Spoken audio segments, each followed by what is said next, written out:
그때 그 해에 두 사람이 죽었습니다. 물론 여러 사람이 죽겠지만 오늘 제가 이야기하는 내용 중에는 두 사람이 주인공이에요. 한 사람은 누구냐면 무디라고 하는 목사님입니다. 혹시 들어보셨나요? D.L. 무디. 이분이 원래 뭐 하던 사람이냐면 구두 수성공이었답니다. 근데 이게 은혜를 받고 이분이 목사님이 되었어요. 근데 제가 이 얘기를 하면서 무슨 생각이 났냐면 우리 기독교 역사 중에 구두딱 같은 사람들이 많더라고요. 어떤 사람은 에브럼 링컨의 아버지가 뭐 하는 사람 줄 아세요? 구두 만드는 사람이었다고 합니다. 대통령 됐어요. 크리스찬이었죠. 그 다음에 윌리엄 캐리라고 하는 사람이 선교사님이거든요. 이분은 목사님이 아닙니다. 평신도 선교사예요. 근데 원래 이 사람이 뭐 하던 사람이냐면 구두 닦는 사람이었답니다. 신기하죠? 그런데 와서 오늘 또 다 구두통 베고 또 슈샴보이 나가는 거 아닌가 모르겠어요. 제가 그걸 보면서 한 사람은 정치가로 대통령이 되고 한 사람은 평신도 선교사가 되고 오늘 제가 전하는 무디 목사님은 목사님이 되었다. 뭐 하던 사람들이 구두 닦는 사람들. 이걸 생각하면서 뭐가 생각이 났냐면 예수님의 발을 닦아줬던 그 여인이 생각이 났어요. 자기의 머리카락으로 예수님의 발을 닦아줬던 그 여인처럼 사람들이 그 구두를 만져주면서 주님의 복음 사역자가 된 사람들이 참 많다. 섬김의 미덕이 이 안에 있다는 것을 느껴봤어요. 우리 성도들도 섬김의 미덕을 가져봅시다. 그런 이제 1899년도에 이 D.L. 무디 목사님이 돌아가셨어요. 근데 이 목사님보다 4살 많은 유명한 정치가가 있어요. 웅변가이기도 하고요, 사상가이기도 합니다. 잉거솔이라고 하는, 로버트 잉거솔이라는 사람입니다. 가끔가다 보면 우리 목사님들의 그 설교 중에 로버트 잉거솔이 나와요. 혹시 여러분들 들어보셨는지 모르겠어요. 로버트 잉거솔. 이 사람은 그 무디 목사님 시절에 정치가였고 사상가였고, 이분은 굉장히 뛰어난 웅변가였기 때문에 하버드 대학이라든지 예일 대학교 와서 강의도 하고 지성인들에게 굉장히 설득력 있는 사람이었습니다. 그런데 문제는 뭐냐면 D.L. 무디 목사님과 잉거솔이라고 하는 이 사람이 서로 반대적인 성향을 가지고 있다는 얘기예요. 무디 목사님은 설교를 통해서 성경을 전하고 예수 그리스도를 전해서 복음의 역사를 이루는데, 잉거솔이라는 이 정치가, 웅변가, 사상가는 뭐냐면 목사님의 반대되는 얘기를 하는 겁니다. 목사님께서 성경은 하나님의 말씀이고 놀라운 생명의 말씀입니다 이렇게 말하면, 잉거솔은 뭐냐면 성경은 거짓말이고 음란한 책이고 거짓 스승이만 있습니다 이렇게 가르친 겁니다. 그런 것을 어디 갔냐면 하버드 대학교 같은 데서, 예일 대학교 같은 데서, 이런 지성인들이, 최고의 지성인들이 모였다는 그곳에 가서 하나님을 거역하고 성경을 반역하는 그런 강의를 했습니다. 그러니까 사람들이 그 말에 굉장히 감동을 받은 겁니다. 뛰어난 웅변가의 기술을 가지고 말하니까 현혹이 된 거예요. 이 잉거솔도 성경을 보았고요, 또 무디 목사님도 성경을 봤습니다. 근데 어떻게 봤느냐면 무디 목사님은 성경 말씀이 하나님 말씀이라는 걸 증거하기 위해서 보았고, 잉거솔은 성경이 거짓말이라는 걸 증거하려고 성경을 봤습니다. 그런데 문제는 1899년도 일입니다. 1899년도 그 이전에 이런 그 잉거솔의 그런 자태를 보고 어느 부흥강사 목사님이 찾아가서 했습니다. 당신 회개해야 됩니다. 그리고 예수를 믿으십시오. 성경을 이렇게 호도하지 마십시오. 성경을 잘 받아들이고 회개하고 돌아와야 됩니다 하는데, 잉거솔이 받아들였을 것 같아요? 안 받았을 것 같아요? 네? 여러분의 생각에는 받아들일 것 같아요? 안 받을 것 같아요? 네? 실수할까봐 미리 얘기할게요. 안 받아들였어요. 그렇게 하고 이분이 이제 조금 지난 다음에 갑자기 죽은 겁니다. 얼마 후에 갑자기 죽었는데 아무도 죽음 준비 안 하는 거예요, 가족이. 그래서 그분의 유품을 다 불태워버리고 없애버리고 이 집안 식구들이 모두 다 우울증에 걸렸습니다. 집안이 이상해져 버린 거예요. 그런데 얼마 후에 1899년 12월 10일인가요? 22일이군요. 성탄절 며칠 앞두고 있는 이때 그 어간에 무디 목사님도 이제 몸이 약해진 겁니다. 몸이 시름시름 앓게 되니까 가족들이 다 모아서 이 목사님을 잘 돌아본 거예요. 그런데 12월 22일 날 새벽녘에 주무시던 목사님이 눈을 보떡 뜨고 일어나더래요. 그러면서 뭐라고 하냐면 땅이 다 물러가고 하늘이 열리고 내게 보인다, 이러는 겁니다. 땅이 다 물러가고 하늘문이 열리고 하늘이 보인다는 겁니다. 새벽에 아버지가 그런 얘기를 하니까 큰아들 윌이라고 하는 아들이 그 얘기를 듣고, 아버지 헛소리 하지 마세요. 왜 꿈에 이상한 얘기 하시느냐고 그런 얘기를 하니까 이 무디 목사님은 아니라는 겁니다. 나는 지금 정신 바짝 떠 있는 거고, 지금 내 눈앞에는 하늘문이, 땅이 다 물러가고 하늘문이 쫙 열리면서 하늘나라가 보인다. 나 붙잡지 마라. 이렇게 좋은 하늘나라라면 나 붙잡지 마라. 그러고 하더니 그대로 그 밤에 주무시듯이 새벽에 하늘나라에 가신다는 겁니다. 여러분은 과연 어떤 죽음을 맞이하고 싶은가요? 내 인생에 있어서 하나님을 거역하고 반대하고 그러다가 정말 비참하고 온 가족 식구들이 우울증 만들어 놓고 가실 것인지, 아니면 내 삶이 정말 예수 안에서 기쁨을 살아가다가 모든 가족에게 희열과 기쁨과 천국을 소개하고 갈 것인지, 이건 여러분들이 선택해야 될 중요한 삶의 문제입니다. 모두가 천국 볼 수 있었으면 좋겠습니다. 모두가 하늘문이 열리는 세계를 보셨으면 좋겠습니다. 이 마음 가지고 느헤미야 12장을 한번 보겠습니다. 지난주에 느헤미야 11장에서는 어떤 일이 있냐면 그 예루살렘 성내에 살고 있는 많은 사람들에 대한 내용을 했습니다. 12장은 어떤 내용이냐면 굉장히 재미없는 내용이죠. 뭐 이상한 이름, 발음도 이상한 내용들이 쭉 적어져 있는데, 이게 무슨 내용이냐면 이스라엘 백성들이 돌아와서 성 안에 살면서 성벽을 52일 만에 쌓았잖아요. 52일 만에 쌓은 성벽에 대한 하나님께 봉헌 예배를 드리는 거예요. 12장이 봉헌식입니다. 그러니까 이 성벽을 하나님 50일 만에 쌓아서 감사합니다고 이것 하나님께 드립니다, 이렇게 드리는 것이 12장의 봉헌식이에요. 그런데 어떤 일이 있냐면 성전의 봉헌식을 하기 전에 먼저 레위인들이 하나님 앞에서 정결 의식을 합니다. 그리고 온 백성들이 하나님 앞에서 정결 예식을 해요. 그리고 성벽 하나하나가 다 정결하도록 정결 예식을 하고 난 다음에 이 무리들을 둘로 나눕니다.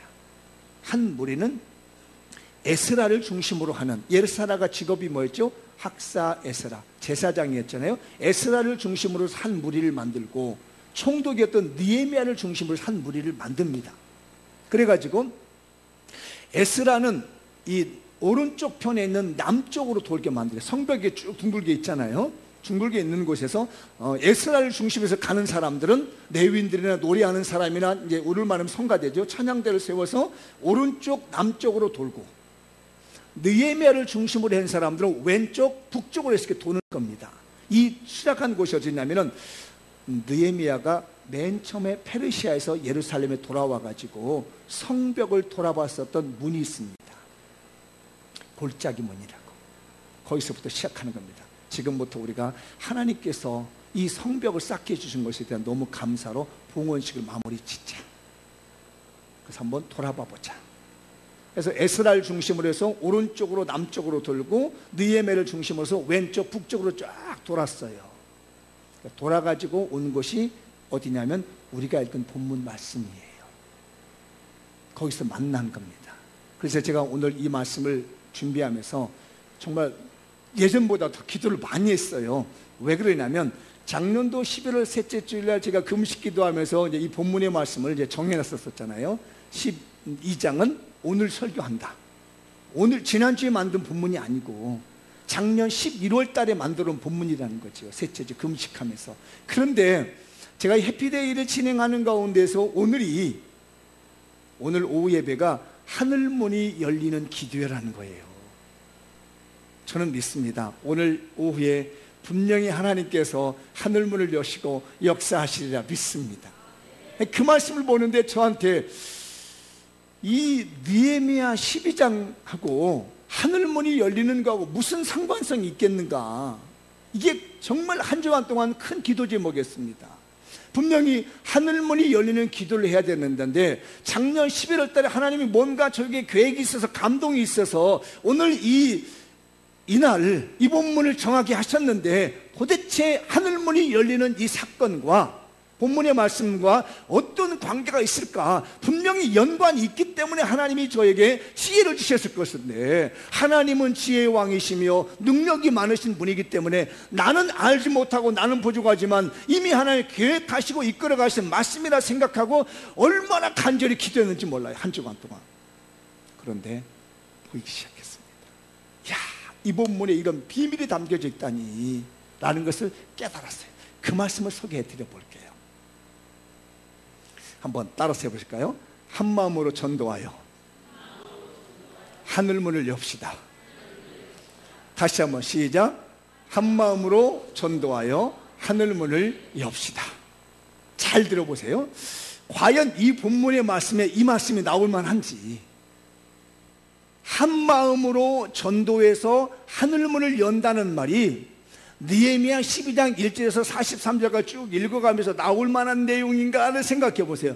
아무리 봐도 안 나와요. 사람들 이름만 나오지 뭐 두 때를 뭐 나눠가지고 두 무리 같다는 이름만 나오지 한 마음으로 전도하여 하늘문을 열자는 내용이 안 나오는데 제 눈에는 보이더라고요. 아까 제가 말씀드렸죠. 에스라엘 중심에서는 어디로 갔다고요? 어느 쪽으로 돌았다고? 오른쪽 무슨 쪽? 남쪽으로 돌았고, 느헤미야를 중심으로 어디로 돌았다고요? 왼쪽 북쪽으로 돌았어요. 그래가지고 이 사람들이 딱 만납니다. 한 마음이 됐다는 얘기예요. 두 무리가 한 지점에서 한 마음이 된 겁니다. 제가 그런 생각을 해봤어요. 우리 이제 교회 이 해피데이 전도를 하면서 우리에게 운영팀이, 이게 진행팀이 두 개가 있습니다. 아시죠? 무슨 팀? 기도팀하고 홍보팀. 제 마음에는 이쪽으로 간 사람은 기도팀, 저쪽으로 간 사람은 홍보팀. 그래가지고 딱 어느 지점에서 마음이 하나가 되는 거야. 다음에 또 아멘 잘해주셔서 감사해요. 예. 한 팀은 뭐냐면 이 해피데이 전도를 진행하는 하나님의 백성들을 살려내는 운영팀이 있어요. 진행팀이 19명의 이 진행팀이 있습니다. 그 팀은 이쪽으로 돌아 한쪽으로. 그 다음에 그 말을 따라서 돌아가는 우리 성도들이 다 있어. 할렐루야. 이게 어떻게 된다고? 어느 시점에 가면 어떤다고요? 한 마음이 되는 거예요. 할렐루야. 제가 이걸 보다가 이야, 정말 어떻게 하나님은 이럴 수가 있을까? 작년 11월 셋째 주일날 제가 금식 기도하면서 기도원에서 말씀을 준비하는데 그땐 이런 것을 상상도 못했습니다. 근데 이번 주간에 말씀을 본문을 제시하고 이번 주간에 말씀을 보는데 두 무리가 한 지점에서 만나는 거예요. 기도팀 만나고 홍보팀 만나고 진행위원들이 만나고 그 다음에 우리 성도들이 만나서 한 마음이 되더란 얘기예요. 할렐루야. 우리 성도들 모두 다 한 마음 되시기 바랍니다. 부부가 한 마음 되시기 바랍니다. 부모 자녀 간이 한 마음 되시기 바랍니다. 할렐루야. 한 마음 되는 것이 하나님의 은혜예요. 그러면 전도란 말이 어디서 나오느냐? 제가 깜짝 놀랐습니다. 오늘 본문 말씀을 읽어보도록 하죠. 띄워보세요. 잘 보세요. 39절부터 시작. 에브라임 문 위로 옛문과 어문과 하나넬 망대와 함메야 망대를 지나 그 다음에 양문에 이르러 감옥문에 멈췄다 얘기입니다. 이야, 이걸 보는데 막 가슴이 뜨거워지는 거예요. 여러분 보기 이게 지금 문문문 하는데 저는 이걸 보는 순간에 이 속에 하나님의 복음이 담겨져 있다는 걸 느꼈습니다. 놀라운 예수 그리스도의 복음이 이 속에 담겨져 있는 겁니다. 잘 보세요. 에브라임 문, 옛문, 어문은 물고기 잡으면 가지고 들어오는 문이에요. 이게 이스라엘 이 성에는요 각자의 문이 따로 있습니다. 그래서 어문은 물고기 어짜요. 사람들이 갈릴리나 어디 가서 물고기 잡아오면 다른 문으로 들어오는 것이 아니라 이 어문으로 들어오는 거예요. 성내로 들어올 때. 근데 망대 아시죠? 두 개의 망대, 함메야 망대, 뭐 하나를 막 이거 높이 보는 망대 있잖아요. 성에 망대인데 거기서 이 사람들이 어디를 지나가냐면요 양문에 이르렀다고 얘기합니다. 양문은 그러면 뭘까요? 어문은 물고기 잡아서 들어오는 곳이면 양문은 뭐가 될까요? 맞아요. 양 그대로예요. 예루살렘 성에 있는 사람들이 양을 이끌고 나가려면 이 문을 통과해서 나가야 됩니다. 성 밖에서 양을 쳐가지고 들어오려면 이 문을 통해서 들어오는 거예요. 그게 양문인 겁니다. 그래서 이 팀들이 양문에 이르는 거예요. 이 정도 설교하면 성경을 조금 아시는 분은 뭔가를 구상하게 됩니다. 뭐가 떠올라요? 나는 양의 문이라. 누구요? 예수 그리스도. 성경 띄워보세요. 네. 그 다음에 40절 읽어보죠. 시작. 이에 감사 찬송하는 두 무리가 하나님의 전에 섰고 또 나와 민장 절반도 함께하였고. 나는 누구예요 여기서? 느헤미야입니다. 보세요. 양문을 이르러서 감옥문에 멈추고 하나님의 전 안에서 두 무리가 만난 거예요. 다시요.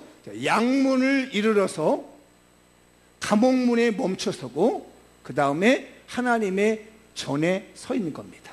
이스라엘 백성들이 머릿속에 좀 구상을 해보세요. 이렇게 한 바퀴를 쫙 두른 두 무리가 양의 문에 이르더니 감옥문에 멈춰서 가지고 하나님의 전에 선 거예요. 이해되셨죠? 이걸 잘 보셔야 됩니다. 이 원리가 기가 막힌 복음이 들어있는 겁니다. 자, 요한복음 한번 띄워보시죠. 요한복음 10장 7절이네요. 시작. 그러므로 예수께서 다시 이르시되 내가 진실로 진실로 이르노니 너희에게 말하노니 나는 양의 문이라. 누가 양의 문이라고요? 예수 그리스도가 양의 문이라는 얘기입니다. 여기서 말하는 양은 누구냐면 예수 믿는 성도들을 말하고 있어요. 그래서 지금 현재 이스라엘 백성들이 성을 다 짓고 난 다음에 성벽 그 봉헌 예배를 드리면서 어디가 나오냐면 신기하게도 양의 문에 이르렀다고 얘기합니다. 그리고 난 다음에 감옥문에 멈춰 서 가지고 하나님의 전에 섰다는 거예요. 제가 설명해 드려볼게요. 여기 복음이 들어있다는 얘기가 양의 문 대신 예수 그리스도께 이르러서, 그러니까 예수 그리스도를 이르렀다는 얘기는 예수 그리스도를 믿음으로 감옥문에 멈춥니다. 이 감옥이 뭐냐면 국가의 사법적인 죄를 지은 사람들을 가둬두는 감옥이 아닙니다. 이 감옥은 어떤 감옥이냐면 예배를 드리다가 수상하게 예배 드리는 사람들, 잘못 드린 사람들, 당시 말하면 제사를 드렸는데 저 사람이 제사를 잘못 드리고 있는 겁니다. 그러면 잡아다가 끌어다가 이 감옥문 있는 데다 놔두는 겁니다. 너 여기서 근신 좀 해라. 너 그런 식으로 예배 드려서 되겠느냐? 너 그런 식으로 제사 드려서 하나님이 받으시겠느냐? 라고 하면서 이 감옥에다 갖다가 집어넣는 거예요. 근데 이 감옥은 이렇게 포박을 묶어가지고 이렇게 착고에 채가지고 두어두는 것이 아니라 그 지역에서 자유롭게 돌아다니게 만드는 거예요. 이해되셨죠? 그래서 하나님께 제사 드리고 예배 드리는 것이 불성실하고 잘못 들으면 그 사람을 잡아다가 이 감옥에다 넣어놓고 여기서 회개하라는 얘기입니다. 그 감옥에 들어가는 문이 감옥문이에요. 이게 거기에 멈춰 선 겁니다. 이 놀랍잖아요. 양의 문에 이르러서 감옥문에 멈췄다는 이 말이 양의 문 대신 예수 그리스도를 믿음으로 말미암아 죄와 사망의 법에서 해방된다는 얘기예요. 우리를 감금하고 있고 우리를 지배하고 있는 죄의 무리로 하나님께서 은혜를 베푸셔서 그걸로 말미암아서 예수로 말미암아 죄 용서함을 받는 놀라운 복음이 양의 문에, 양문에 이르러 감옥문에 멈췄다는 얘기예요. 이 죄사함의 은혜가 있다면 어디로 가냐면 드디어 문이 열리고 하나님의 전난에 섰다는 겁니다. 그러면 하나님의 전이라는 것은 뭘 의미하고 있냐? 성경에서는요, 하나님의 임재의 처소라는 얘기예요. 그러면 하나님의 임재의 처소가 이 땅에 하나님의 전이라면 하늘에서는 어디겠느냐는 얘기예요. 하나님 보좌가, 하늘 보좌가 하나님의 임재의 처소라는 얘기입니다. 그렇게 보면 이 말씀의 원리대로 본다면 보세요. 많은 사람들이 예수 그리스도를 믿음으로 말미암아 감옥문에 있던 우리의 모든 죄와 사망을 사슬을 벗어버리고 말미암아 이 모든 죄를 벗어버렸더니 하늘문이 열리더라는 얘기예요. 감옥문이 열리더니 하나님이 임재하고 계시는 하나님의 전 앞에 서게 되라는 얘기입니다. 그러니 제가 보기에는 두 무리가 한 곳에 만났다는 것은 한 마음이 된 것이요, 이 사람들이 양의 문에 이르렀고 감옥문에 멈추게 된 것은 예수 그리스도로 말미암아 죄 사함을 받은 하나님의 놀라운 은혜인 줄 믿습니다. 이게 뭐예요? 전도 아닙니까? 그런 전도의 능력이 나타나게 되면 무슨 일이 벌어져요? 하나님의 임재하시는 성전에 들어가는 하늘문이 열리더란 얘기예요. 사랑하는 우리 성도들이요, 한 마음으로 전도해서 하늘문을 엽시다. 저는 그렇게 기대합니다. 오늘 오후에 한 마음으로 전도하는 자들에게 하늘문을 열어주시리라 믿습니다. 그래서 오늘 오후 예배 때는 하늘문이 열린 사람에게 어떤 일이 일어나는 건지, 누구에게 하나님이 하늘문이 열리게 되는지, 어떤 놀라운 일들이 하늘문이 열렸을 때 일어나는 건지, 오늘 말씀 보면은 그런 일 있잖아요. 한 마음으로 전도하니까 하늘문이 열리는 역사가 일어나는 거예요. 양문에 이르러서 감옥문에 멈추고 하나님의 전에 서게 되는 이 놀라운 일처럼 우리 교회 성도들이 전도해서 온 사람들이 마음을 합하여 전도해가지고 하늘문을 열 수 있는 신령한 은혜 받는 성도가 되시기 바랍니다. 저는 소망합니다. 반드시 저는 그렇게 될 거라고 봅니다. 그래서 제가 이 본문 말씀을 보고 이럴 수가 있을까 세상에, 어떻게 이런 놀라운 말씀들을 하나님께서 기록해 놓고 우리 시점에 맞는 2015년 오늘에 맞는 시점에 맞게끔 정확하게 목사의 눈을 뜨게 하셨느냐는 얘기예요. 오늘 한 마음으로 전도하면 하늘문이 열립니다. 우리 교회가 온 마음을 모아서 예수 그리스도를 전하게 되면 그 사람에게 하늘문이 열리는 거예요. 그 다음에 또 하나요, 하늘문을 열어서 여러분의 삶이 축제가 되시기 바랍니다. 한번 읽어볼까요? 시작. 하늘문을 열어 삶이 축제가 되도록 합시다.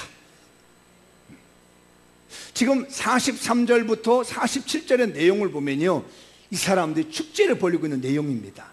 얼른 읽어 내려가 볼게요. 빨리 읽어가 볼게요. 43절부터 시작. 이날에 무리가 큰 제사를 드리고 심히 즐거워했으니 이는 하나님이 크게 즐거워하게 하였습니다. 부녀와 어린아이도 즐거워했으므로 예루살렘이 즐거워하는 소리가 멀리 들렸느니라. 44절. 그날에 사람을 세워 곡관을 맡기고 제사장들과 레위 사람들에게 돌릴 것, 곧 율법에 정한 대로 거제물과 처음 익은 것과 11조를 모든 성읍밭에서 거두어 이곳 간에 쌓게 하였느니 이는 유다 사람이 섬기는 제사장들과 레위 사람들로 말미암아 즐거워하기 때문이라. 한 자 더요. 그들은 하나님을 섬기는 일과 결례 일을 힘썼으며 노래하는 자들과 문지기들도 그러하여 모두 다윗과 그의 아들 솔로몬의 명령을 따라 행하였으니, 이게 무슨 말인지 제가 지금부터 설명해 드릴게요. 예전에 설교 중에 기억나시나요?